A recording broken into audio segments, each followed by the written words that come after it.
ચાલો આજે એક એવી અદ્ભુત દુનિયાની સફર કરીએ જે આપણી અંદર જ છે પણ આપણને દેખાતી નથી. આજે આપણે એવા છુપાયેલા મિત્રોને મળીશું જે ચૂપચાપ આપણા શરીરની અંદર રહીને આપણને સ્વસ્થ રાખવાનું કામ કરે છે. હવે આ સાંભળીને કદાચ થોડી નવાઈ લાગશે, પણ શું ખરેખર એવું છે કે આપણા શરીરમાં અબજો બેક્ટેરિયા રહે છે? હા, આ એકદમ સાચું છે, પણ ગભરાવાની જરાય જરૂર નથી. ખરેખર તો આ એક અદ્ભુત ભાગીદારીની શરૂઆત છે. જરા આ આંકડા પર નજર તો કરો. 38 ટ્રિલિયન! આ તો કલ્પનાની પણ બહાર છે નહીં? મતલબ કે આપણા શરીરમાં જેટલા આપણા પોતાના કોષો છે ને, લગભગ એટલા જ આ નાનકડા જીવોના કોષો પણ છે. જાણે કે આપણી અંદર એક આખું નવું જ બ્રહ્માંડ ધબકી રહ્યું હોય. અને સૌથી મજાની વાત તો એ છે કે આટલી મોટી વસ્તીથી ડરવાની જરૂર નથી. આ તો આપણા દોસ્તો છે, આપણા મદદગારો.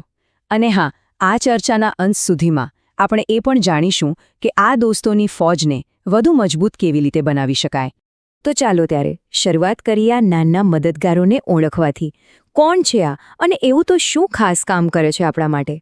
વિજ્ઞાનની ભાષામાં આ મિત્રોને પ્રોબાયોટિક કહેવાય છે.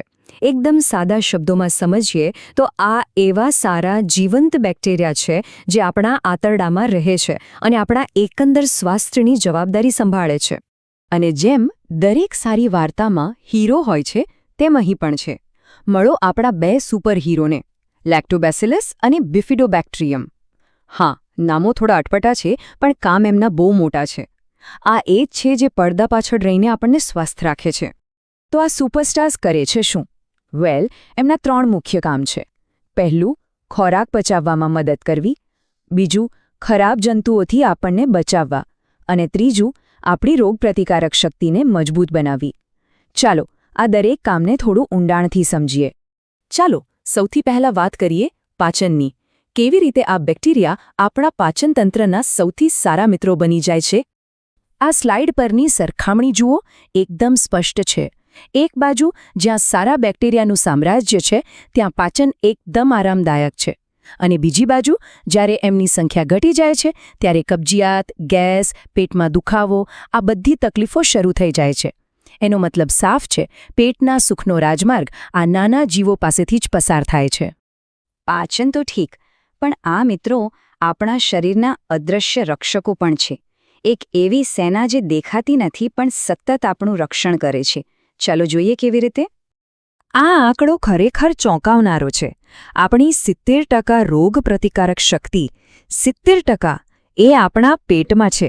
આનો સીધો અર્થ એ થયો કે જો પેટ સ્વસ્થ છે તો આખું શરીર બીમારીઓ સામે લડવા માટે તૈયાર છે. તો આ આપણી અંદરની આર્મી કામ કઈ રીતે કરે છે? વિચારો કે એ વાયરસ અને ખરાબ જંતુઓ સામે એક મજબૂત દિવાલ જેવું કામ કરે છે. એ ચેપને ફેલાતા રોકે છે અને ઘણીવાર તો એલર્જી જેવી સમસ્યાઓને કાબૂમાં રાખવામાં પણ મદદરૂપ થાય છે. ટૂંકમાં, સ્વસ્થ પેટ એ એક અભેદ્ય કિલ્લા જેવું છે. હવે વાત કરીએ એક એવા કનેક્શનની જે કદાચ બહુ ઓછા લોકો જાણે છે. શું એવું બની શકે કે આપણું પેટ આપણું બીજું મગજ હોય?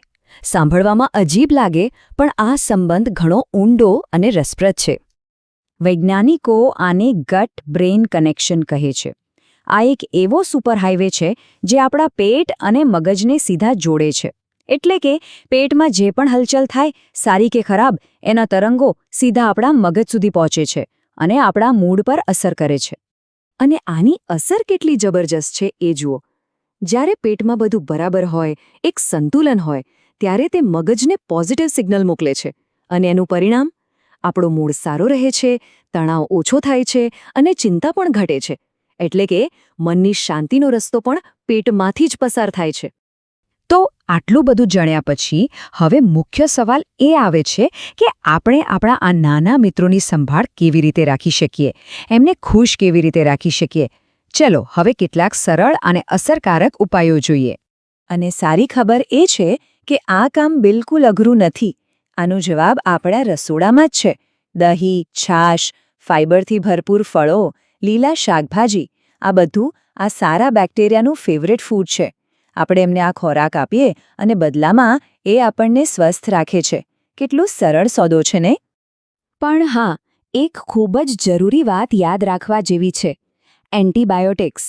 જ્યારે આપણે બીમાર હોઈએ ત્યારે તે જરૂરી છે, પણ તે સારા અને ખરાબ બંને બેક્ટેરિયાને મારી નાખે છે. એટલે જ ડૉક્ટરની સલાહ વગર ક્યારેય પણ એન્ટિબાયોટિક્સ ન લેવી જોઈએ. આ સંતુલન જાળવવું ખૂબ જ જરૂરી છે. તો આ આખી વાત પરથી શું શીખવા મળે છે? આપણા શરીરની અંદર રહેલા આ અબજો મિત્રોનું ભવિષ્ય આપણી રોજિંદી નાની નાની આદતો પર નિર્ભર છે. તો હવે સવાલ એ છે કે આજે એવું શું કરી શકાય જેનાથી આપણા આ અદૃશ્ય સાથીઓને મદદ મળે અને આપણું સ્વાસ્થ્ય વધુ સારું બને?